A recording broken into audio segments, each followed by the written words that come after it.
प्यारे दोस्तों, अस्सलाम वालेकुम। आप देख रहे हैं इरफानी नेटवर्क यूट्यूब चैनल और मैं हूं मोहम्मद इरफान, झारखंड। दोस्तों, आज इस वीडियो में हम बात करने वाले हैं भारत के तीन धुरंधर कौन है आपके दिल के अंदर।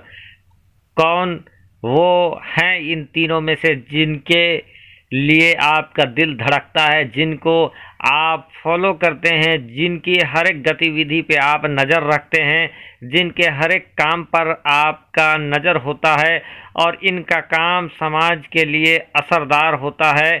कौन है वो जिसके सबसे ज़्यादा फैन फॉलोइंग बढ़ता जा रहा है? कौन है युवा दिलों की धड़कन? आज इन धुरंधरों की तिकड़ी में तीन लोगों को मैंने शामिल किया है। एक देश के प्रधानमंत्री नरेंद्र दामोदर दास मोदी, दूसरे उत्तर प्रदेश के सीएम योगी आदित्यनाथ और तीसरे एमआईएम के अध्यक्ष बैरिस्टर असदुद्दीन ओवैसी। इन तीनों में से सबसे ज़्यादा पसंद आपको कौन आता है? सबसे ज़्यादा किनका किरदार आपको पसंद करता है और सबसे ज़्यादा किन की बातें असरदार होती है? आज इसी पर हम इस पूरे वीडियो को बनाने वाले हैं। तो सबसे पहले इस वीडियो को आगाज़ करने से पहले रिक्वेस्ट करेंगे, अगर आप पहली बार मेरे यूट्यूब चैनल इरफानी नेटवर्क में विजिट कर रहे हैं तो जल्दी से मेरे चैनल को सब्सक्राइब कर लें, साथ ही साथ बेल के बटन को ऑन कर दें और ऑल नोटिफिकेशन के ऑप्शन को दबा लें। दोस्तों, आज कुछ अनछुई पहलुओं के साथ इस वीडियो का आगाज़ करते हैं, जो कि बहुत ही सर्च के बाद मुझे हासिल हुआ है। दोस्तों, पहले नंबर पर हम बात करते हैं देश के प्रधानमंत्री नरेंद्र दामोदर दास मोदी, जिनकी शुरुआत दुनिया जानती है रेल की पटरियों से हुआ है।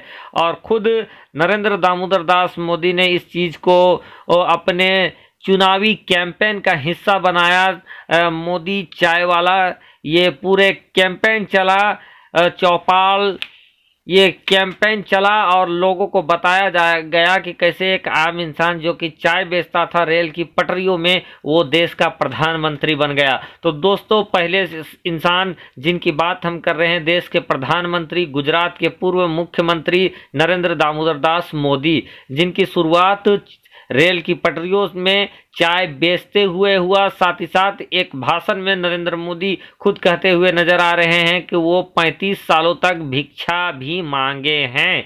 जी हाँ दोस्तों, एक बहुत ही ताज्जुब हुआ मुझे ये सुनकर, लेकिन चूंकि वो आवाज़, वो वीडियो मैंने देखा जहाँ पे ये कहते हुए नजर आ रहे हैं कि 35 सालों तक वो भिक्षा भी मांगे हैं।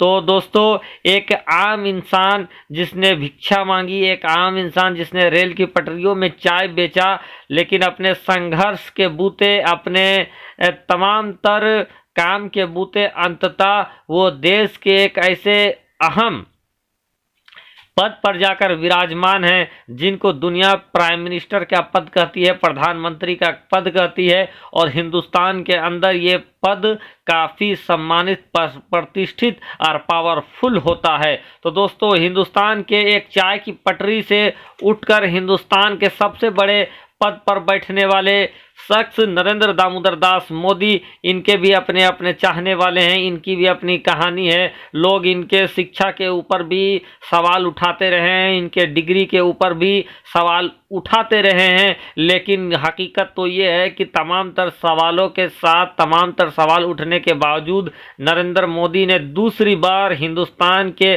सत्ता में आए और धूमधाम के साथ आए। अगला नाम जो आ रहा है दोस्तों, आपने इनका चेहरा देख लिया होगा, हमेशा चिंतन मुद्रा में रहने वाले उत्तर प्रदेश के योगी आदित्यनाथ। योगी आदित्यनाथ वो शख्स जो कि उत्तर प्रदेश, जो देश का गालिबन सबसे बड़ा पॉपुलेशन का सबसे बड़ा सूबा है, जो सबसे बड़ा सूबा, सबसे ज़्यादा सीटें और राजनीतिक महत्व के अनुसार उत्तर प्रदेश बहुत ही महत्वपूर्ण सूबा है।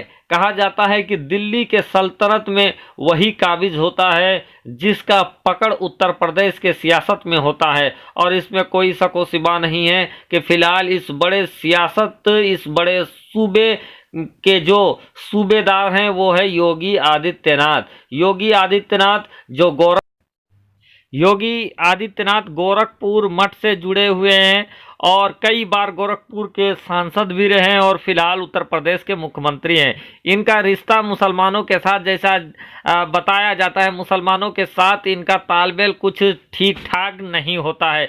यही वजह है कि मुसलमान इनके ऊपर पक्षपात का भी आरोप लगाते रहे हैं और चूंकि ये हिंदुत्व का कट्टर चेहरा इनको माना जाता है, साथ ही साथ बहुत सारे ऐसे मौके हुए हैं और ऐसे एक्शन हुए हैं जिसमें उत्तर प्रदेश के सीएम योगी आदित्यनाथ के ऊपर मुसलमान और कुछ जो राजनीतिक के जानकार हैं इनके ऊपर पक्षपात का भी आरोप लगाते रहे हैं। लेकिन इन आरोपों के बावजूद उत्तर प्रदेश के सीएम, उत्तर प्रदेश के सूबेदार अभी योगी आदित्यनाथ है। इनके बैकग्राउंड के तरफ जाएं तो ये बहुत ही पिछले वक्त में, बचपन के दौर में ही ये सन्यासी हो गए थे और इतने मुख्यमंत्री और सांसद होने के बावजूद आज भी इनका परिवार दयनीय स्थिति में है। इनके बहनों के बारे में पता चला है, इनकी एक बहन एक मंदिर के सामने फूल और चाय की दुकान,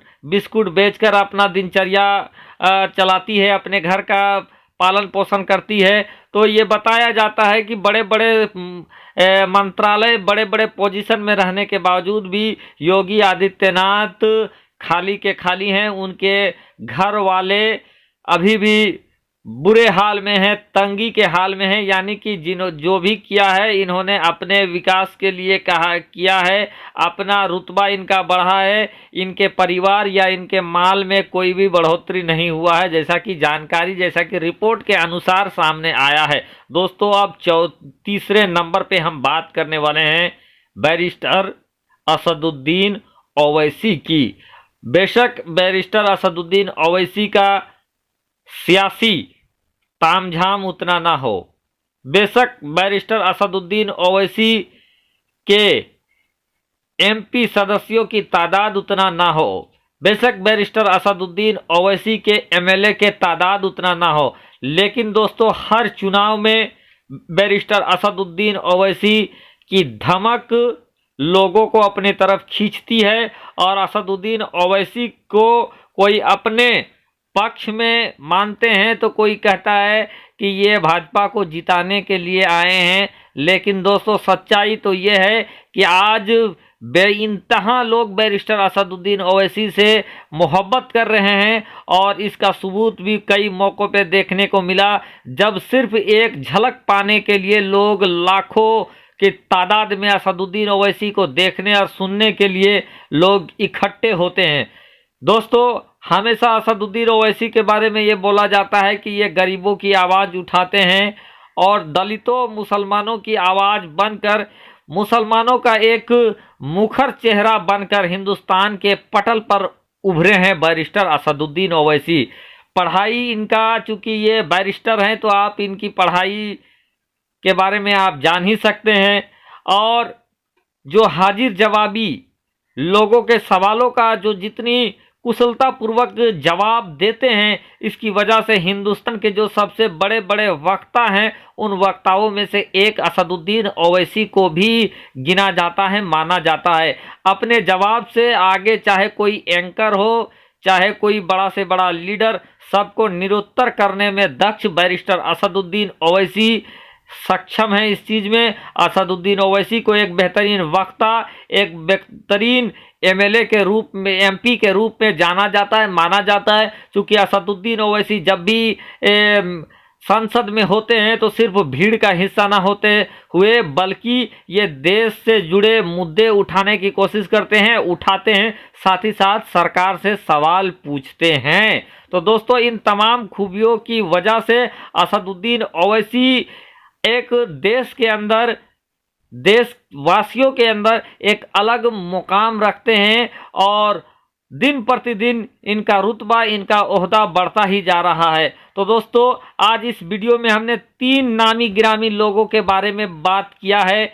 सबसे पहले देश के प्रधानमंत्री मोदी जी के बारे में बात किया, उसके बाद योगी आदित्यनाथ की बात की, उसके बाद असदुद्दीन ओवैसी की बात की। अब इन तीनों में सबसे पसंदीदा, आपका पसंदीदा चेहरा कौन है और आप किन को फॉलो करते हैं और सबसे सच्चा, सबसे नाप तोल कर किन की बोली होती है और किन का वादा पक्का वादा होता है। आप अपने कमेंट के जरिए इस चीज को जरूर बताएं। शुक्रिया।